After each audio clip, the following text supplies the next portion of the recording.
Welcome to Emerging Franchise Brands, the podcast that introduces you to the visionary founders of America's fastest growing franchise opportunities. We'll also hear from industry pros as they share insights on what it really takes to achieve the elusive milestone of 100 plus locations. I am your host, Frank Fumey, founder of I9 Sports, and my 20-year journey from inception to acquisition has given me a unique perspective on how to succeed in franchising. Join me as we welcome today's guest. Well, hello, everyone, and welcome to the Emerging Franchise Brands podcast. On today's show, I have Roger Martin from ThriveMore Brands.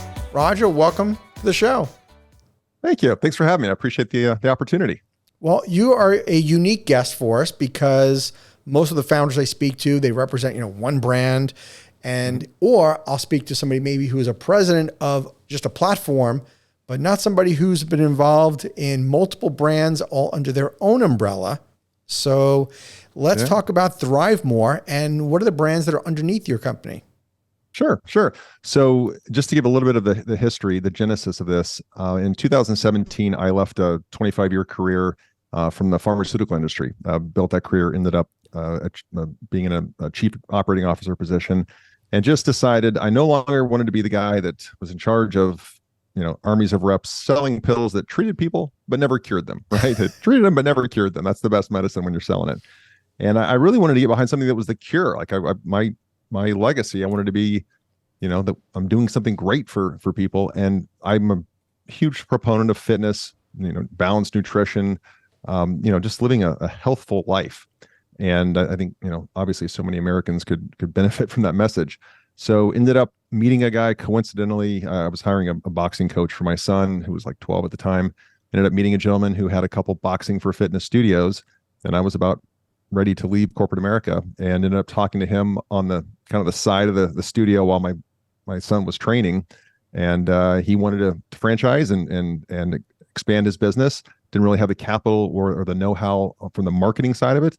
Certainly had a great product. The product hasn't changed a lot. He built an amazing workout and structure and member experience. So 2017, I think I knew the guy for about, named Steve, knew him for about 3 months, and we decided to go 50-50 on this thing. And I put up all the money, he put up all his expertise, and Rockbox Fitness was born. His gym they were called something different, but we rebranded. My first hire were a couple marketing consultants that I had worked with. So started Rockbox Fitness. 2018, we started franchising. Fast forward to 2021, we brought on a second brand called Beamlight Sauna. And Beamlight Sauna is infrared, red light therapy, light modality, non-medical treatments for consumers. So infrared saunas is the core product, and those are private suites, each with its own infrared sauna that people buy membership to and come and they do red light therapy and other therapies that are all light based. And then we have a nutritional brand as well underneath that same umbrella that is proprietary and mainly sold through Rockbox Fitness locations to the members that are looking to augment their nutrition. And we've been to the altar with a couple other brands and just decided it wasn't the best fit, but are looking at a fourth brand right now that looks like it's going to be potentially a really great fit. So ThriveMore Brands was created to really house these, Rockbox Fitness, Beamlight Sauna, our nutritional brand, and then, a fourth brand, a fifth brand, a sixth brand. As you mentioned, you've interviewed a lot of maybe presidents and heads of a company under a platform. Mm-hmm. And the reason why platforms are growing so much is because you get the economies of scale. You need one marketing team, one financial team, different operations teams, of course, but a lot of the core functions, one CEO, one COO. So you have a lot of cost synergies, but you also have, it's not just savings. There's a bump you get from the expertise because you get really, really good at digital advertising, at member acquisition, improving customer experience. So we created this platform, and it's health and wellness. So it doesn't have to be, we're not going to stray and do you're not going to see us in an oil change, franchise or something like that. And nothing those are profitable, but it just doesn't fit our mold. Sure. So all health and wellness, but we'll get creative on how that looks, but we will not have, I guess never say never, but the plan is to never have any brands that would compete. So obviously there's a very large fitness platform, it's publicly traded and they have many, many brands. But those brands can compete with each other. So you really have franchisees that can compete with each other. And I know that's not the talk track in that platform, but I see competition between brand franchisees of different brands in that platform. So our brands, our concepts will always be complementary, but never competitive. But they will go after the same target consumer. But what we found is that target consumer that pays $200 for their boutique fitness membership will pay $200 for an infrared sauna membership. We'll pay $200 for this. We'll pay $200 for that, because they invest in their health. They believe in their health. They value their health. Where, if we bought like a discounted brand, I'm just going to say Planet Fitness. And we're not going to buy Planet Fitness, but let's say we bought Planet Fitness, $10 a month. That doesn't really fit our marketing model, our customer acquisition model. So we'll always be in that premium segment that goes after the same avatar that believes and invests in their health and wellness. That's fantastic. It was a long answer to a very simple question, but there you go. Yeah. No, again, you are a very unique guest among the people who I've interviewed. So I want to go back to Rockbox Fitness and get your take on, look, you met Steve, you only knew him for like 3 months. What was some of the criteria that you heard or that you needed in order to say, I want to go in business with this guy and I think it's franchisable? Yeah. That's a really good question. And I hope the listeners, if they listen to anything in this podcast, it's about what I'm about to say. I don't care how great the idea is, how unique it sounds or feels. And if it's unique, by the way, you're going to be copied within 6 months. So unique doesn't really count in this business. You have to look for somebody that does two things. One, they roll up their sleeves and work. I mean, I have stories of like lifting steel beams into the ceiling, to hang bags from when we had our initial flagship store. We're much more sophisticated now, but I mean, just whatever it took, scaffolding and hanging from the ceilings and just dumb stuff that I was doing in my late 40s, because that's what it took.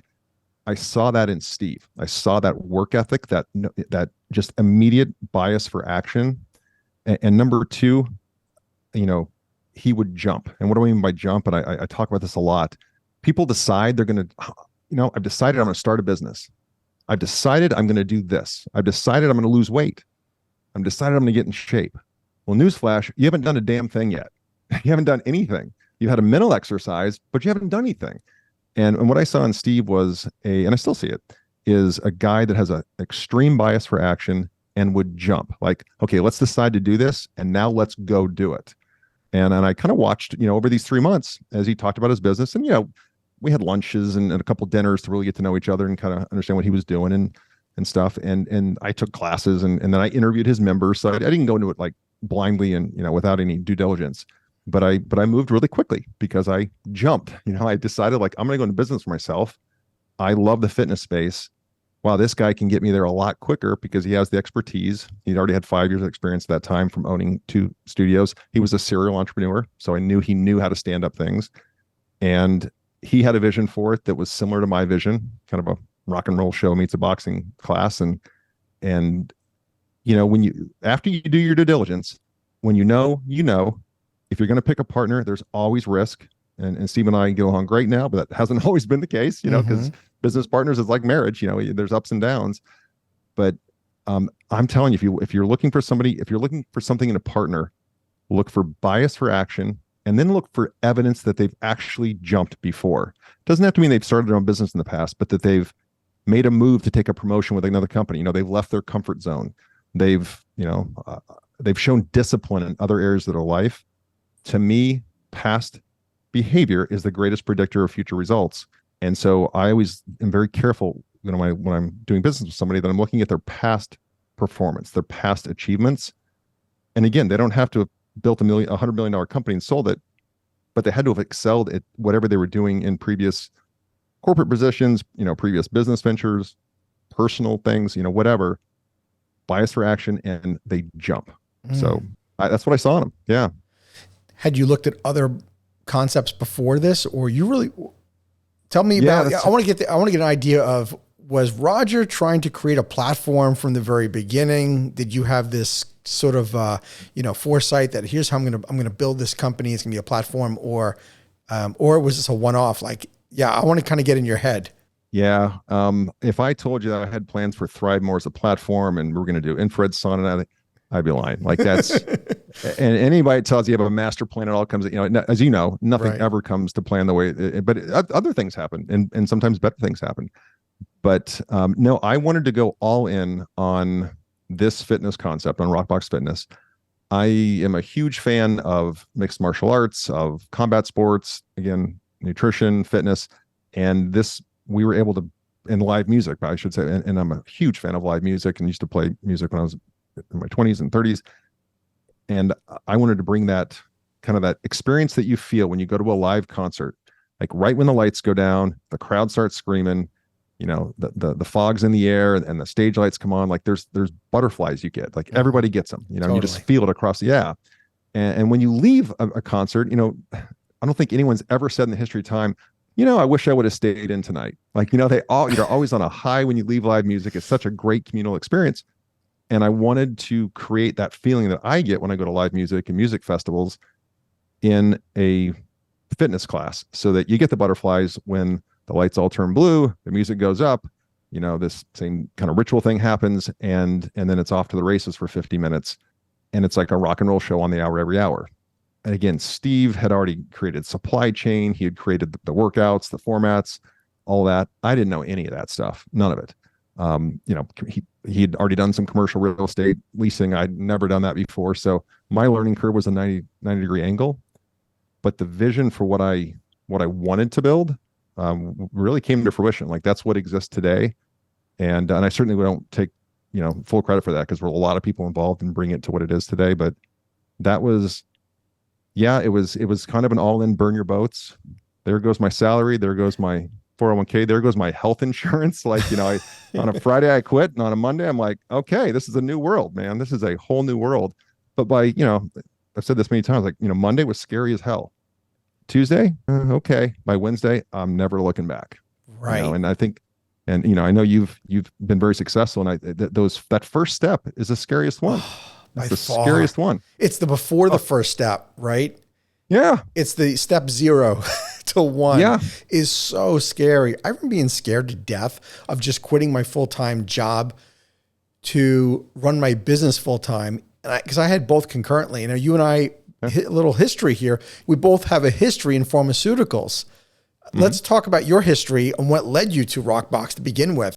So I started with a company called Eli Lilly, and actually one of my drugs was Prozac. So I was right there at the beginning of that whole SSRI movement, and it was actually kind of an exciting time in medicine. But I found, and so I worked there for several years. Then I went to work for a Belgian company that was acquired by Abbott Pharmaceuticals, and then another company in Massachusetts, and that was later acquired. And then I worked for a private equity firm to run one of their facilities. I will tell you that I think corporate America gets a terrible rap, and it should. There's a lot of reasons it should, but I'm incredibly grateful for that 25 years of executive development, of persuasion and influence training, of leadership training. What I was exposed to, some travel to Europe and all over, been to 49 states, and there's a lot I'm grateful for in the experience I got in corporate America, and it gives you some polish. There's an expectation that you kind of raise your game, especially as you rise the ranks. I moved my family 8 times across, literally end zone to end zone a couple times in this country, to take that next step and to get more experience and more responsibility. So I'm really thankful for that experience, and I hope, I'm not going to say never, but I hope to never, ever have to go back to that, because I think building your own company, having a team, we've got a team of 26 here that you're just really tight with, that, it's you against, all of you against the world, man, that's just something you don't experience in corporate America. Corporate America so many times is you against the guy in the cubicle or the office next to you, because you're gunning for, the pie is only so big. In corporate America, the pie is only so big, and you have to slice it up. In entrepreneurship, you just grow the pie. Like, you and I can be competitors and just like, hey man, let's just grow this thing together, right? Like I'm gonna fight hard, so are you, but we can grow the pie. Where in corporate America, the company is so big, there's only so many positions, so many promotions, and you fight for those. And so really the competition is inside those 4 walls versus outside of that. And that, man, once you get out of that, you realize what a shark tank it is, and not in a healthy way, not in a healthy way at all. Mm-hmm. And we're also, I think we're influenced by our friends and family, are we not? to take that leap? Of course. I mean, I can tell you right now, my mom, I love her to death, thought I was crazy as hell. Like, what are you doing? You're leaving, multi six figure this, but, all these benefits, stock options. My dad was an entrepreneur when I was growing up, which is funny because I didn't realize that. He had his own, like a small car care chemical distributorship. I never thought of, hey, dad's an entrepreneur. I just thought, well, dad just has his own business, like it just didn't know what that meant. So that's all I knew, which is kind of funny. So I think he was definitely more supportive. My wife was amazingly supportive. I think that's really key, is to have a spouse that is behind you and understands kind of the crazy dreams. But I had some, it's funny. A lot of my corporate friends were like, yeah, man, go for it. Do it. But I know damn well they called, all kind of buddies. They called him, he's crazy. He's insane. Absolutely crazy. He's insane. He's insane. I mean, now that they know this is all I do, but I know when I made that change, it was not my character, what people knew. It wasn't the costume and the facade that I wore to work every day for 25 years. It probably was Roger's going through a midlife crisis, something along those lines, right? Yeah. Instead of buying an Aston Martin or a Porsche, I built a company. Built a company. Could have done a lot worse. Exactly. My background wasn't actually in pharmaceutical sales as well, but it goes back to when I was in my 20s. I wasn't in a leadership position. I was in pharmaceutical sales. And I would agree with you. I did both cardiovascular equipment, orthopedic equipment, and then pharmaceutical sales overall over 10 years.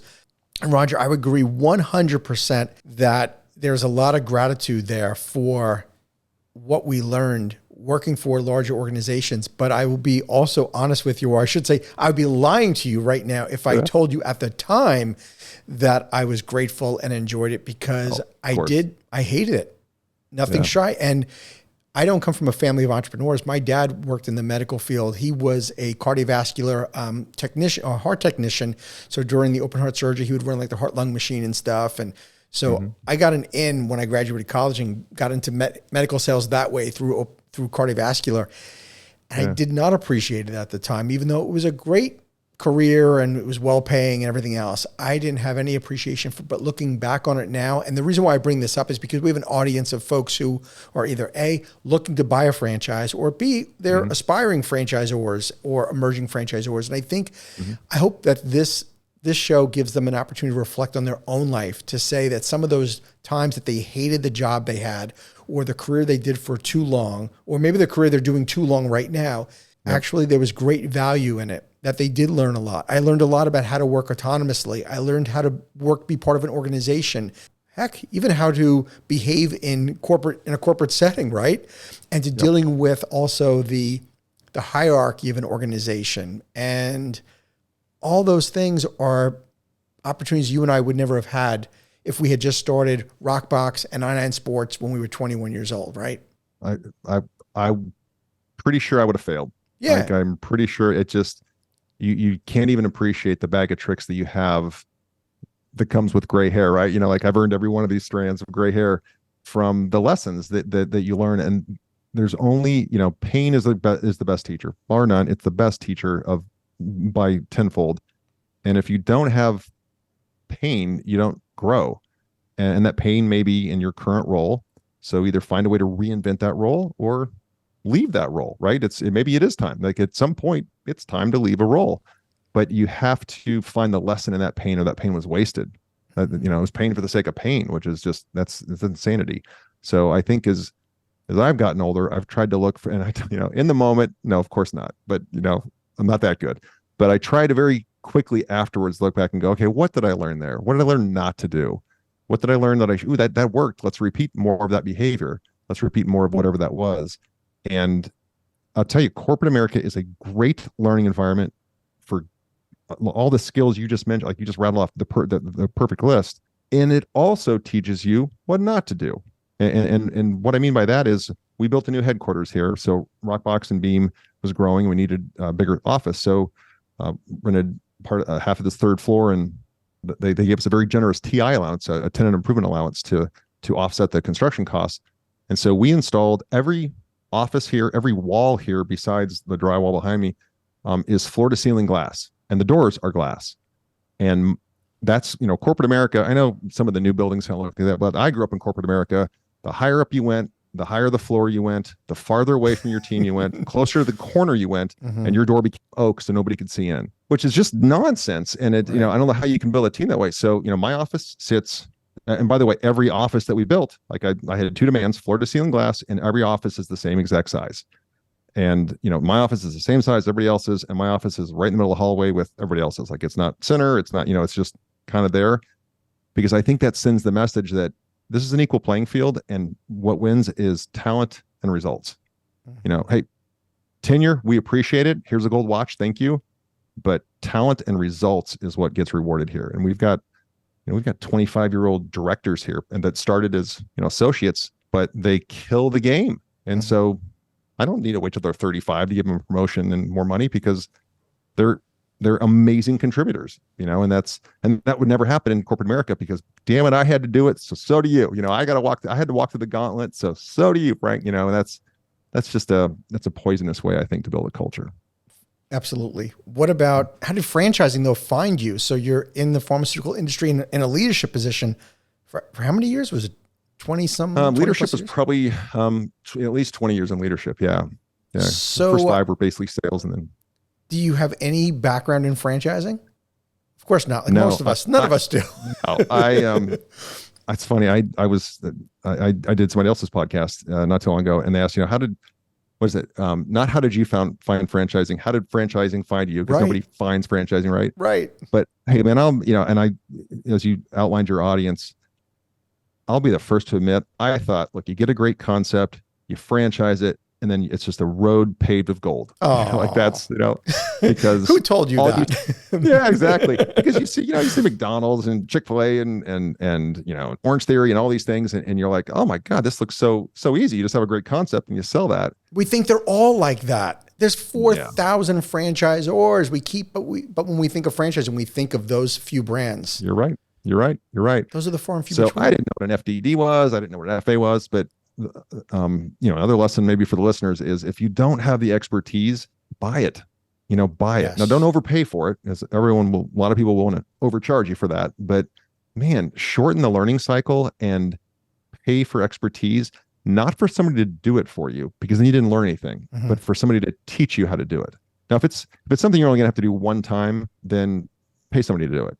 But if it's something you have to do on a continual, annual, quarterly, monthly basis, pay somebody to acquire the knowledge so you know how to do it, so you can train somebody in your company to do it, and then they can own it and they can do it for you, and then they can teach other people to do it. But that's how I approached franchising was, okay, I know nothing about this. What is an FDD? I'm going to research that. I'm going to read as many FDDs as I get my hands on.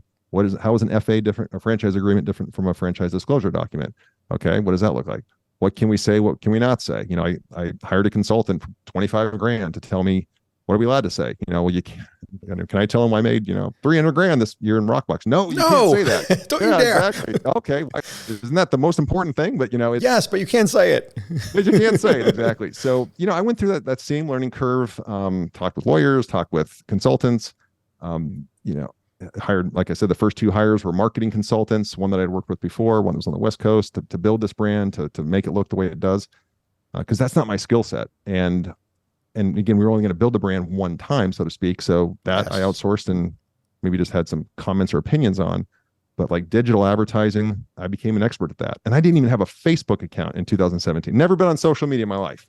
And realized, okay, I can grow old and be ignorant, or I can, jump in the deep end here and figure out what to do and how this works. And, how do you run Facebook traffic? How do you run Google traffic? And learned how to do that, so then I could then teach that to somebody else who now runs our digital agency internally here. But if anybody's listening and they're like, but I'm 45 or I'm 40 or I'm 50 or I'm 55, I should have when I was younger.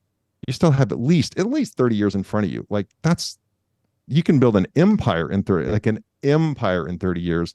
I was 46, 47 when I walked away from basically a $500,000 compensation package to zero, and started a business from scratch and built it. And, I truly have worked harder than I've ever worked in my entire life. Like, as and there's no time clock. You just work. You just wake up and start working, and you work till it's time to go to bed.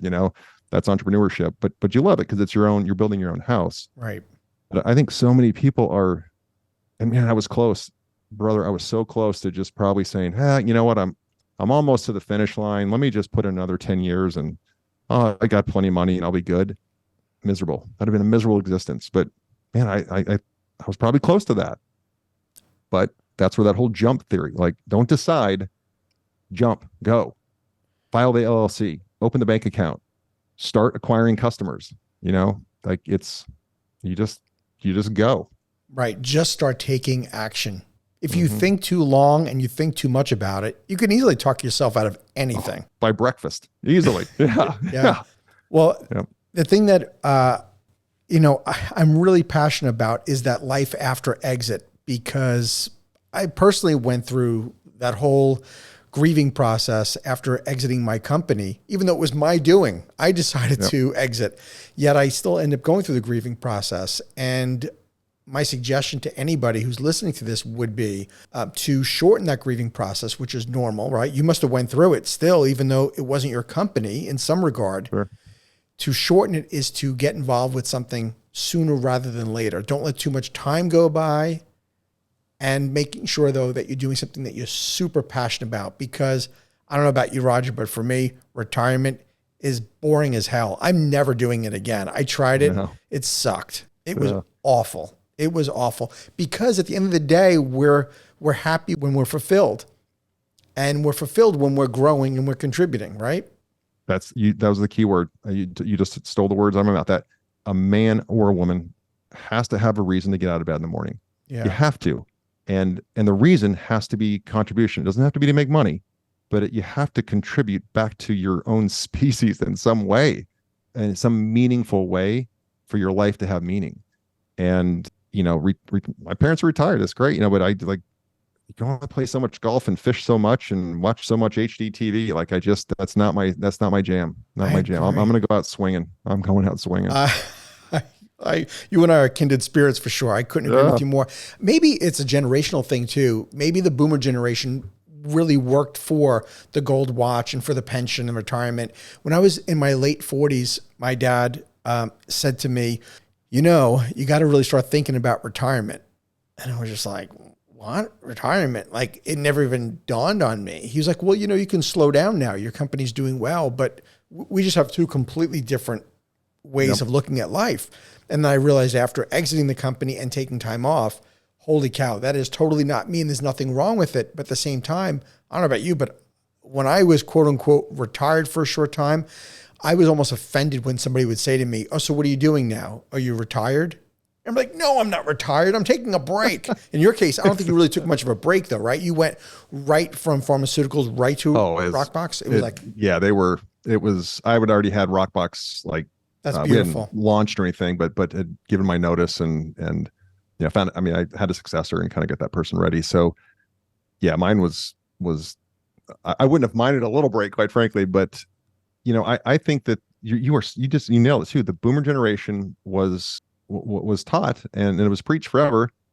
Get a job, go to school, get a job, work there, get your gold watch, have your pension, and that's a wrap. And and then and I think our generation, I guess, Gen X is more, we're kind of that blend. We're kind of that blend of, we were taught because our parents, that's what they knew. So they told us, go to school, get a job. So that's what we did. But then when we had those jobs, we're like, there's gotta be something more than this. Gotta be. But I would take it it's funny. I take it one step further to like Gen Z, millennial Gen Z.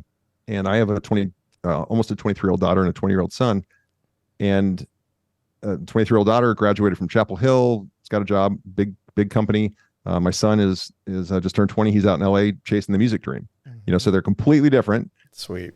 But what I'm seeing with this new generation, this younger generation, is I think they're great. They have many qualities that we don't have, but it's now the pendulum's gone all the way to the other side, to where it's like, forget corporate America, forget working for anybody. I'm going to do this on my own.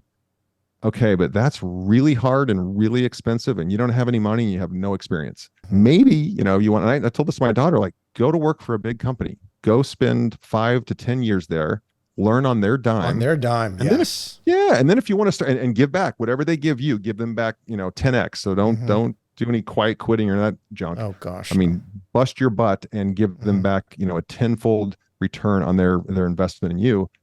but make the mistakes on their dime and learn, the best practices. And then if you want to start your own thing, when you come out, you'll have some money, you'll have some scratch, you'll be able to do this, versus a lot of kids on Instagram and YouTube are, they're 20 years old and, do this and do that. And okay, but where do you get the funding? And you're going to make a lot of mistakes, which is it's expensive and it takes a while. So why not do that with a bigger company for a little while? Even if you want to be an entrepreneur, just do it for a little while. That's, that's my personal opinion. I don't know if it's right, but that's certainly the guidance I gave to my daughter, who's kind of more that business track, where my son's off doing music.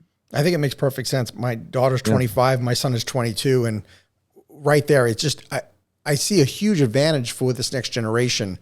They just have an ability to see things differently. And I think the fact that maybe it's because of social media, but they question everything. Where our generation may be the kind of the first way we questioned, the media, politics. Yep. We started to see scandal. Yep. It was more front and center, where the boomers didn't really see that. They believed everything they saw and heard because, Walter Cronkite told them that's exactly what happened. It's in the news. So it is very fascinating. But let's move back to Rockbox, because you've only been franchising since 2018, I think, right? And there's 60 open locations already.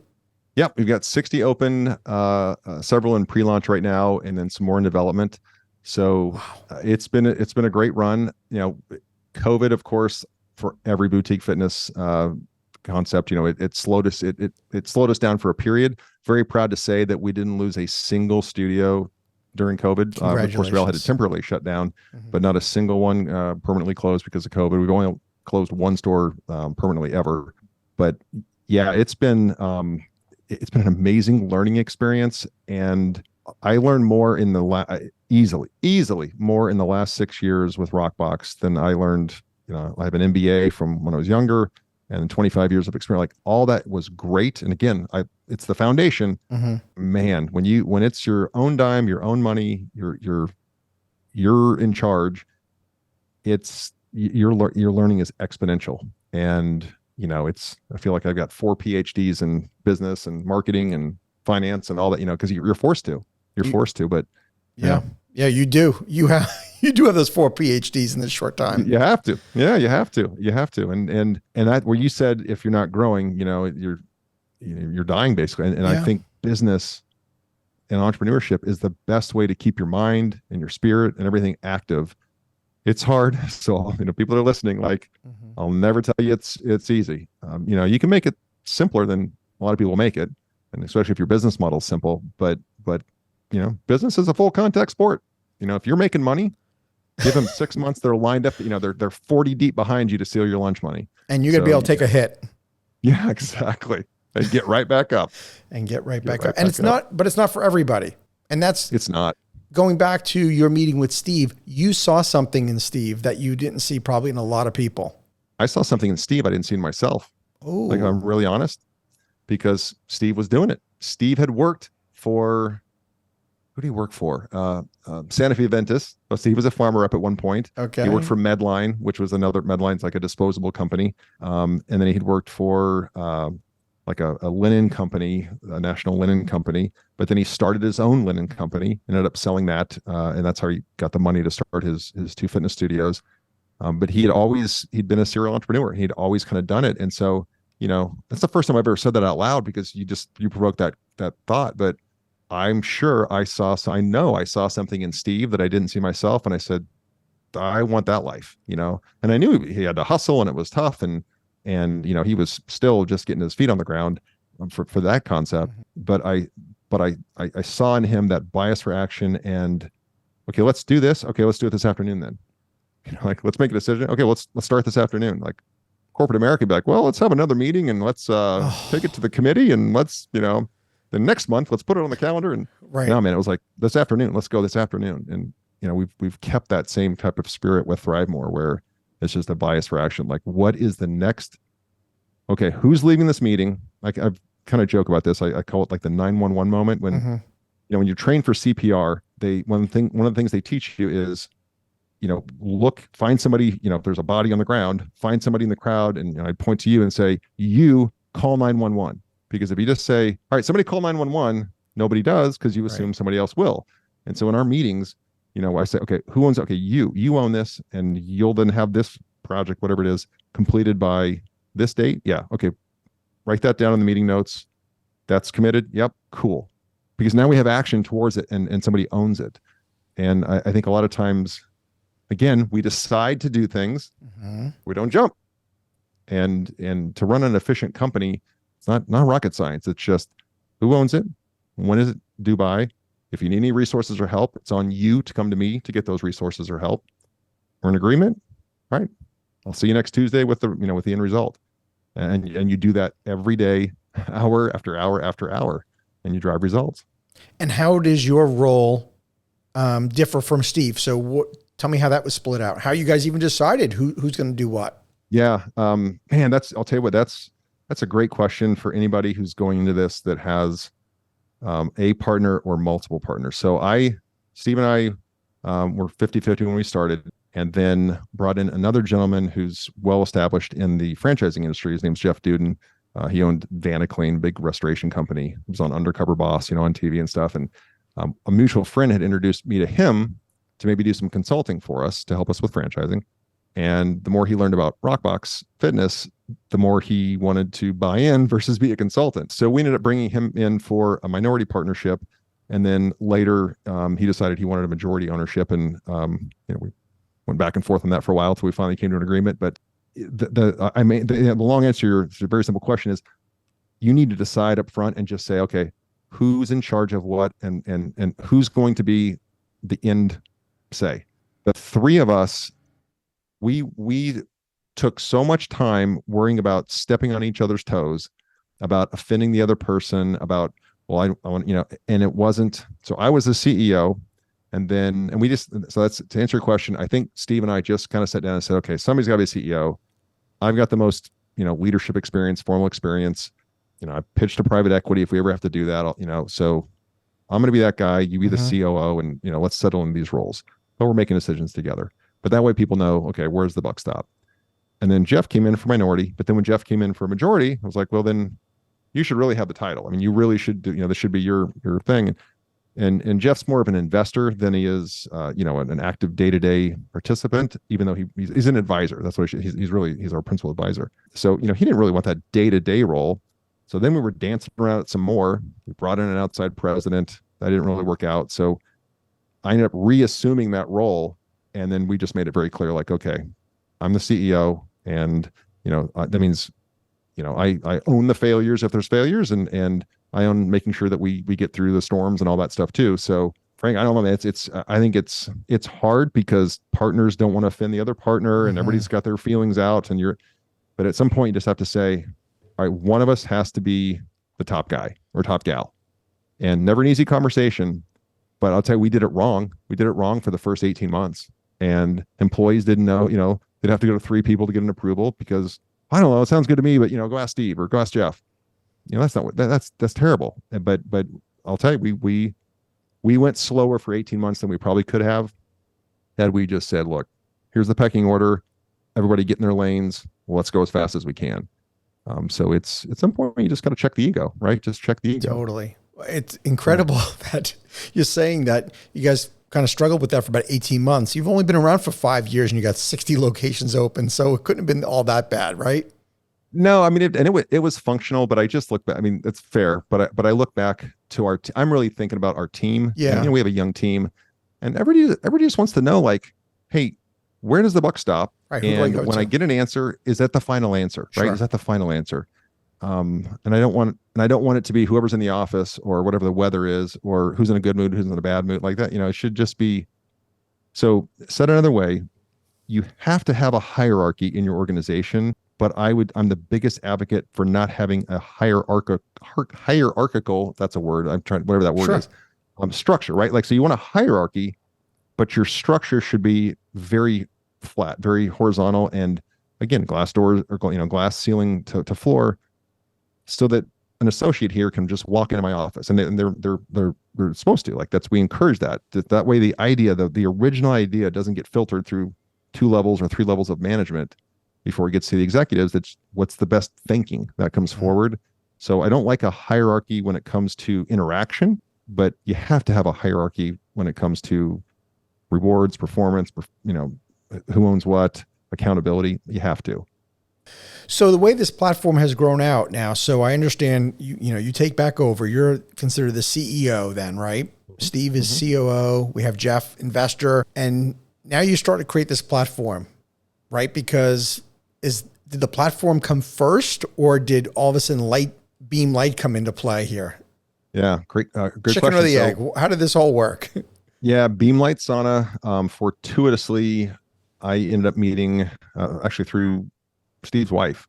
Fortuitously ended up meeting a woman named Cynthia Wagner, and she has a daughter who has Lyme's disease, and her daughter, I think, is 19 or 20 now, but when she was younger, in her teenage years, Lyme's disease just knocked her over. Like this was a very active young woman who just was decimated and couldn't go to school, didn't have any energy, and finally a doctor, they pumped her full of antibiotics, of course, and tried different therapies, and finally, I think it was a dermatologist or I don't know, some infectious disease doctor, somebody recommended that she find an infrared sauna that she could use 4 to 5 times a week. And she lived in DC at the time. The closest place was like 45 minutes away. So she had to go an hour and a half, 5 times a week. And then, an hour there for this infrared sauna session, but it put the Lyme's into remission because it boosts your immune system, improves your circulatory system, it reduces inflammation. So it addresses the symptoms of Lyme. You can't cure Lyme's disease, of course, but it addresses the symptoms.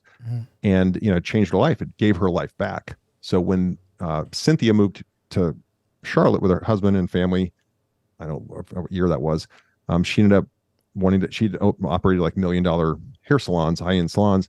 She came down here, she wanted to do that. So she knew that Maya needed an infrared sauna. And she also knew that there was nothing around. So that's a great business opportunity. So she opened a studio. It was called something different. I have a tendency to rename things when we buy them, but it was called something different. So we renamed it Beam Light Sauna and brought her in as a partner and structured that company with a different cap table, but have that company. So once we had that company, we realized, okay, now we've got a successful fitness franchise, we've got a brand new emerging franchise in an incredibly, hot market, no pun intended, but in this infrared sauna space. Okay, now it's time to start getting some synergies, and we can build and support these brands with a lot more people than you could normally justify having with a single brand. We've got 26 people, which is still too many for even the 2 brands we have at their size, but we're not staffed for today. We're staffed for tomorrow when the franchisees will need that. I already want to have that for them. And a lot of times, and we have the capital to, thank goodness, we have the capital to do that. And we're still independently funded. But if you don't have the capital, it is tough because the franchisees are going to need support that you can't afford yet until you're bigger. So it's kind of that chicken or egg thing. And Jeff's a big proponent of spending ahead of revenue, investing ahead of revenue, so that you're ready when it comes. And so we've done that with the 2 brands. So Steve is not involved in the daily business of any of the businesses, but he's still an owner in Rockbox and serial entrepreneur. He's actually started another company that is a vendor to Rockbox, like a very necessary and important vendor to Rockbox. So he stands stuff up so fast. And then Jeff is, really an advisor on both brands, and just a great guy. If I get in a pickle or, pinch, like, what do we do in these situations? I've never seen this in franchising. Sure. I can call Jeff and Jeff says, oh yeah, I've seen that 32 times. Here's what you do, so he's a great asset to lean into. And Cynthia, this is her first run in franchising. So it is funny, Frank, because I've said, all right, Cynthia, so when we get to the first stores open, here's what's going to happen. Like, no, that won't happen. Then, this, I'm like, trust me. And then we're going to do this, and this is going to happen. And she's like, really? I'm like, trust me. And man, if it hasn't just worked out, because it's pretty predictable. I mean, really, business and especially franchising is pretty predictable. And so it's funny to watch it through her eyes. And not that I'm some old grizzled veteran in this business, but if you've been through it once, you've kind of been through it. You saw the movie already. You were in the movie already once, exactly. And now she's seeing it. Yeah. For the first time. She laughs.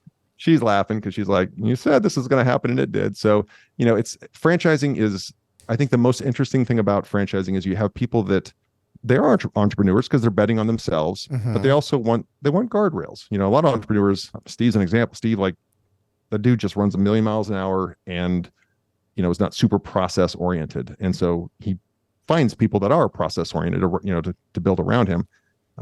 And so franchisees, they want that process. That's what they're buying. They're buying a business model, an operation model, a marketing, an acquisition team, all that. But at the same token, some franchisees, when they come into a franchise system, regardless of the industry, so pick your industry, pick your franchise, sometimes there's a tendency where they think, okay, if I pay my franchise fee and if I get my doors open, I've won. That's the finish line, Right. Now I go to the ATM.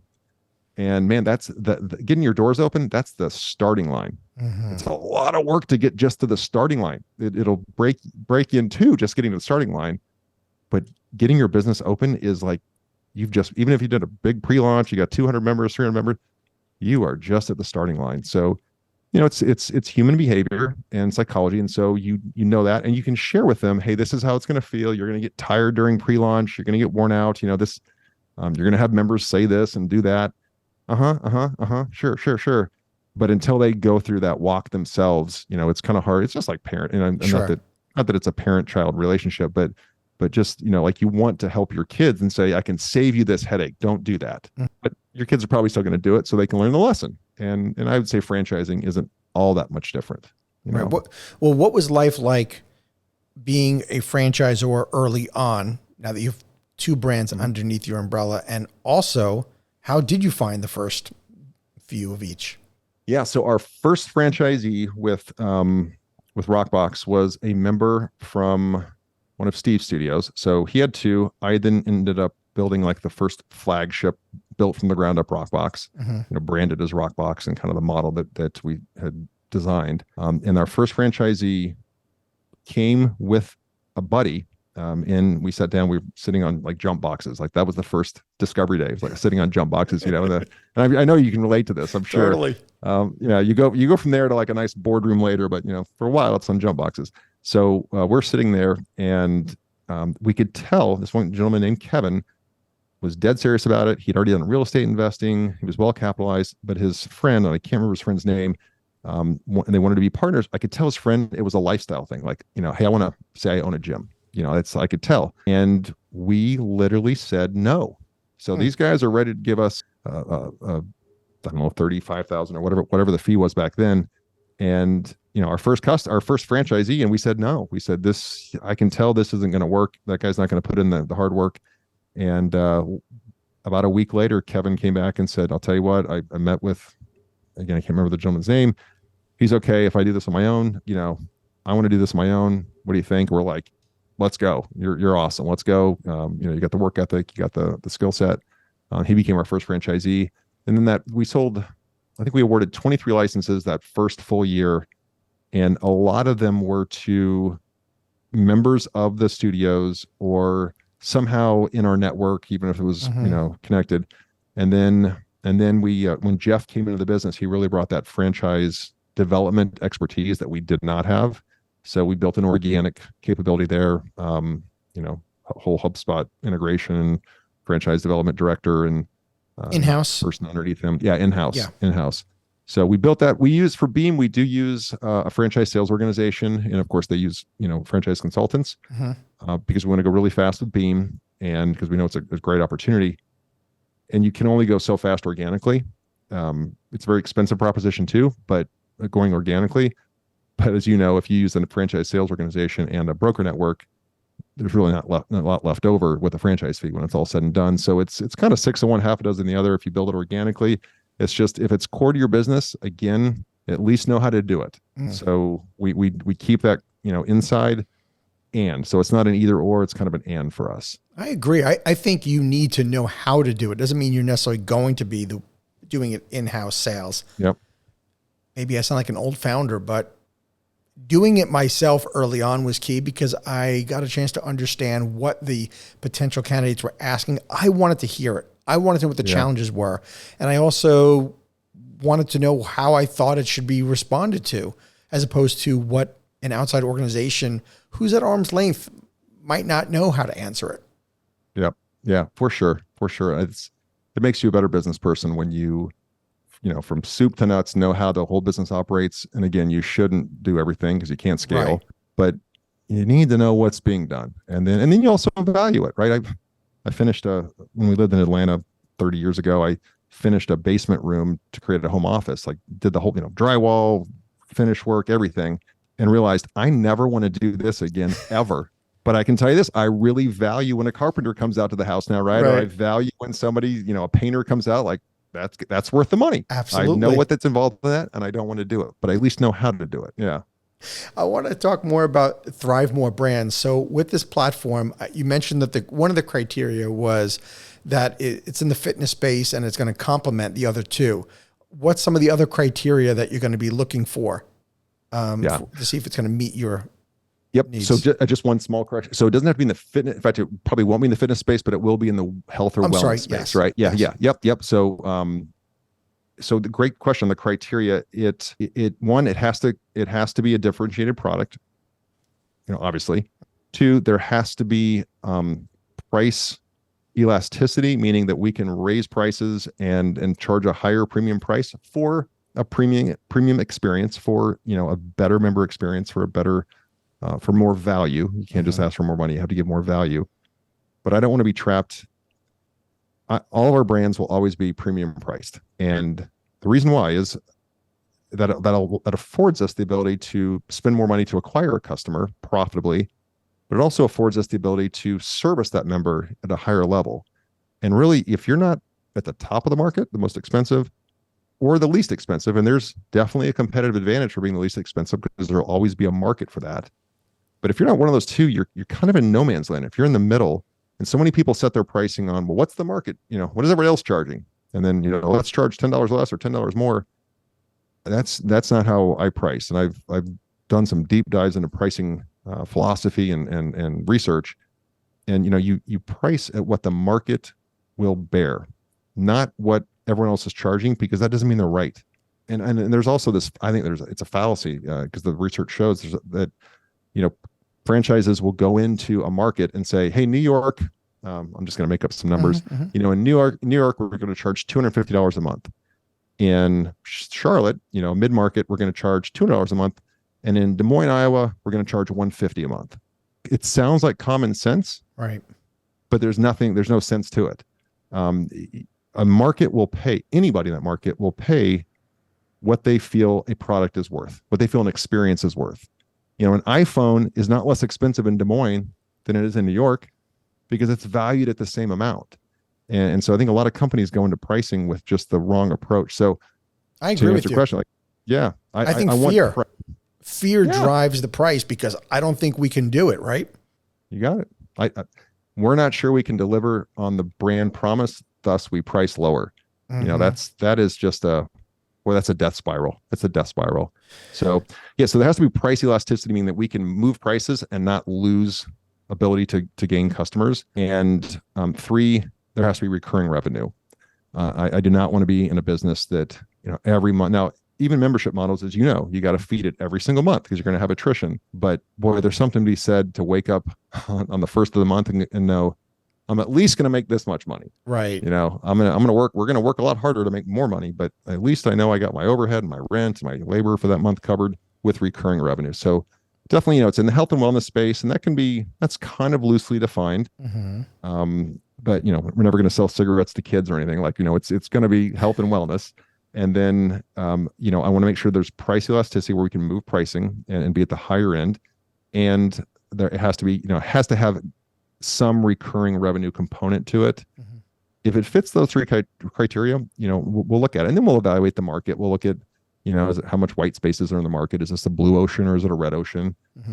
Even some red oceans where it's just brutally competitive, you can carve out a different offering and position your service or your product in a different way to find that blue ocean. That's hard, but you can do that. So I'm less focused on the actual industry and more on, does it have those 3 components? If it does, comes down to marketing and sales, and just fulfillment. What are your thoughts on how long that business has to be around? Do they have to be established a while? How does that play as a factor into whether they might be a good candidate to be part of ThriveMore?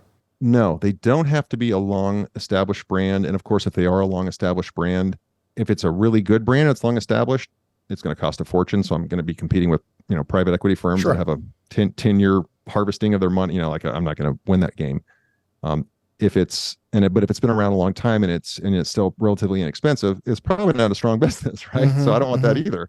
Unless there's a lot of, if there's some three levers we can pull to get, more customers quickly and change the model, we would look at that. A good business model is a good business model, period. Period. It doesn't have to be around for 20 years. It could be 18 months. If it's a good business model that is able to be replicated, which, you've met many people that they're very wealthy and they do great, but it's a one location kind of thing, or it's a one business kind of thing. It's not super scalable, or repeatable, I should say. So, it's got to be a model that's somewhat simple. And do you have a criteria for what the owner needs to be, the role of the owner? If they became part of the platform, what are you looking for in an owner? I would want that. Yeah, I would want that founder to be just like Cynthia, to assume the president role for that brand. I would want the founder. There's a reason the brand was successful in the first place. The reason we'd look at it in the first place, because the founder's probably pretty damn good, and obviously passionate about, anybody that builds any successful business has put in extra hours and extra time and blood, sweat, and tears. And that passion is seen during a discovery day when somebody comes to visit your brand and learn about your brand. And the president talks about, let me tell you the genesis, about my daughter having Lyme's disease. I tell my story about Rockbox, about being in corporate America and being absolutely miserable. Didn't matter how much money I made, I was miserable. And you can see people relate to that, right? Because it's real, it's authentic. I would want the founder to come over as a president. And some that would be great for. And as you know, some entrepreneurs, after a while, it's like, I don't want to report to anybody. I don't like this. This is, Right. I need to go, and that's fine. That person would rotate out and they'd still have their equity and enterprise value in the business. But all things being equal, and my druthers would be to have that person come over and be the president to run that brand. Sure. That's your goal. And at the end of the day, you and Jeff are the franchise guys now that they can rely on. So somebody can come in like a Cynthia and say, I don't know anything about franchising. I've got this, beam light business. It's doing well, but I want to be under your wing. Exactly. That's fantastic. And she had the opportunity to have an investor come in who wanted to give her 7 figures to blow it up. And she said, okay, great. I'm going to need your help on this. And they're like, no, I'm going to give you the money, but you got to do it. And she's like, well, I can find money. That's, right. It's really, that's a commodity. Exactly. And I ended up deciding to come with us because we brought the expertise, brought the money and the expertise. So how do you now decide when you guys can scale more quickly? There's always that balance. I want to go as fast as we can, right, because market timing is important. First to market's important. It's not everything by any means. We came into fitness and fitness was already hyper competitive and we've done fine.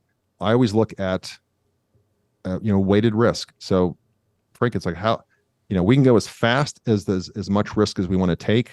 But again, because you have franchisees, you're also putting them at risk. So, as a franchisor, anybody who's listening that's thinking about doing this as a franchisor, you or are doing it, we have a fiscal responsibility to our franchisees, and our goals may not be their goals. So you have to find that balance. And, we were very, very conscientious about bringing Beam Light Sauna into the fold because our Rockbox franchisees, I know, of course, the first thought was, wait a second, what's going on? I thought we were the only child, right? Now I got to, they have another kid. What's going on? Siblings here. What's going on here? Exactly. I used to have this dinner table to myself. So, we were very conscientious about, and we actually have this weekend, we have a summit, national summit in Nashville, and we're bringing both brands together because there's just such great cross-pollination that can happen between the franchisees. It's a very similar avatar that they're going after. It's a similar modern membership model, same customer acquisition, same membership sale, same retention plays, all that stuff, different service, but bringing them together. But I would go as, at light speed, but that wouldn't be responsible. Right. And, there's some people that just sell as many as they can, but we want to be responsible about it. And so we've had some Beam candidates make it all the way to discovery day. And just after we put eyes on them and spent some time with them, went to dinner with them, we just realized that's not a good fit.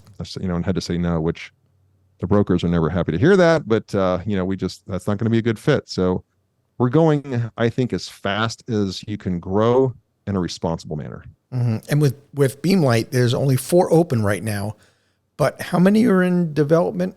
Dozens and dozens and dozens. So this has been, one, you're better at the second time through. So we're going faster. 2, we've relied on not just organic franchise development, but also a franchise sales organization and of course all the broker networks. And we paid to play to be there.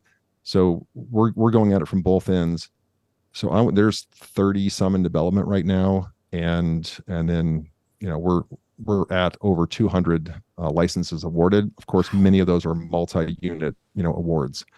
So not like we're going to have 200 open tomorrow by any means, but yeah, there's I want to say it's close to 30 that are in development right now. Yeah, that's super cool. Yeah, it's exciting. It's fun. Has this exceeded your expectations from a few years ago of what you thought life was going to be like? When I got in Rockbox, I was a little naive and thought we'll have 500 locations in 5 years, right? Like that's easy, no problem. Didn't realize that real estate comes into play and real estate availability, for leasing comes into play. And I don't know, a pandemic also maybe. Yeah, exactly. That little pesky thing in 2020 got in the way. 2 years into the business. Yeah. Oh yeah. Trust me. I do remember calling Jeff and saying, all right, brother, I've read, 100 business books, got an MBA, watched 100 TED Talks. Nowhere was I taught how to manage through a pandemic. If they taught it, I missed that lesson. Man. Right. I would say that, I think I had unrealistic expectations when I got into it. Those had been managed just by reality. And now I'm really comfortable with the pace that we're going. And so I guess, to answer your question, I think we're right where we're supposed to be. So it meeting my expectations, because I've set my expectations much higher. So lower than they were when I got into franchising. But then again, after pandemic, like, okay, we can reset. We're back at it. Everything's going to be okay. And I've reset those expectations. And I follow the guys everybody else follows: Grant Cardone, Ed Milet, Tony Robbins, all these guys. And I do believe that, like, I really believe in that philosophy of dream big. Like, your dream has to, if my dream isn't big as a CEO for this business, then how big can the people that work with me, or under me, how big can their dream possibly, Totally. Your dream has to be so big that everybody else's dream that works for you can fit inside your dream. If yours isn't that big, either they're going to leave to go pursue their dream, or they're going to not come close to fulfilling their potential because you've constricted, what you're willing to do. So I think as leaders and as owners and founders, we're our own worst enemy when we limit what we think we can achieve. So I learned that probably later in life than I should have, but I'm a firm believer in just absolutely shoot for them. Like, and it's not the money, I want to be a billionaire. You can't spend $1 billion if you try like that. We can't even fathom how much money that is. But set your goal for what you want to give to the world, what your contributions, you want your contributions to be, like how you want to be remembered. Here's the thing. I tell you, like, well, how do I set your goals in life? I said, write your epitaph. Write your epitaph. Write what you want them to say at your funeral, and then make that come true. Like, just write a full page of the speech that your significant other or your surviving children, somebody would stand up there and weep and read, and then become that man or that woman. That's awesome. And if your dream doesn't scare you, it's not big enough, right? For sure. I've heard Tony talk about that before, and that always kind of hit me. I would think you would probably agree with this too, that, I think a lot of people that haven't taken that step in entrepreneurship, and a lot of your listeners that are right there and they've decided, but they haven't jumped yet. Just be prepared that it's scary most days of the week. Like, there's, as an entrepreneur, maybe once the company's doing, 100 million or 200, maybe it slows down. I don't think so, because I think you just raise your goals and you take on more risk and more debt and all, so I think it just ratchets up. But you just be prepared that, you're going to be scared most days, not scared the whole day, but, there'll be a thing, you'll have a thought like, oh my God, what if? But what you need to teach yourself and try to do more of, and I'm trying to do more of, is, okay, instead of always saying, well, what if this goes wrong? What if this goes right? Like, what could possibly go wrong? Well, what could possibly go right? And I'm 100% guilty in first half of my life spinning, what could go wrong? And man, that just mitigates your ability to really grow and expand because you're so worried about the potential downfall. But my God, if we can get through, if I can get a boutique fitness concept through COVID, bring it on, bring it on. So it's like, look back at your life and see what you've already accomplished and already achieved. If you did that, you can handle the next thing that comes at you as a curveball. So, Roger, if somebody's interested in learning more about one of the two ThriveMore brands, how can they get more information from you? Yeah. So we've, of course, rockboxfitness.com, beamlightsauna.com has those brand specific. But if you're interested in ThriveMore, if you have a concept that would fit kind of the criteria that I outlined and are interested in franchising that, we'd be interested in talking to you. So we have a website, ThriveMore Brands. So it's just the word Thrive, the word more, and brands just all together, ThriveMoreBrands.com. And on there, it kind of shows, who we are, what our brands are. And if you're interested in franchising one of our brands that already exist, you can apply right there. If you're interested in franchising your existing business, then there's a form that we fill out, and then we'll talk and see if there's a good fit to take it to the next step. I, like you, have a podcast, thus the fancy mic here, but have a podcast, and it's called Thrive More with Roger Martin. And on there, we talk about some other resources as well. But so they can get a hold of me through that page, or they can follow us in any of the brands, just going through ThriveMoreBrands.com. That's awesome. That is great. Thank you so much. So I have to finish with, I call the tip jar, because the franchise community is so generous with giving of information. This has been like an hour plus, though, of incredible info. It's been a very unique interview. Awesome. If you've got anything left in the tank, is there another best practice maybe that you can share with maybe an aspiring entrepreneur that's looking to franchise their concept? What's a piece of advice you'd give them? I am going to, so I'm going to say two things which are going to contradict themselves. I believe that leaders are readers, and anybody, you're never going to meet, an 8-figure person with 8-figure wealth or more that doesn't massively consume reading material. So always have a book going. And, it doesn't always have to be on self or business. It can be self-help. I love biographies. Like, you want a great time, read the Rockefeller biography, the Jeff Bezos, the Elon Musk one is amazing. The Walter Isaacson's biography on Steve Jobs. You're there. It's better than any movie you could watch on Netflix. And yet you're learning all these business lessons because they're teaching you the lessons through their story. So I would say always have a book going. And then a guest I had on the ThriveMore podcast, I asked him the same question that you just asked me, and he said, yeah, put the books down and get to work. And I thought, that's the best answer I've ever gotten for that question, right? So, like, I always have a book going and make sure you're reading and all that stuff. But as you know, and a lot of the listeners know, you can't read your way to success. You can't think your way to success. You can't plan your way. You got to work your way to success. So, always be reading, because I think that's so important forever in life. Just always be learning, but also put the book down and get to work, because nothing is going to happen until you put the books down and you actually go out and work and try and start and fail and try again and fail and try again and fail and try again, because you're always going to, it's that loop. It's that positive loop going up. Do something today. Anything. Start. Boom. Take an action. Yep.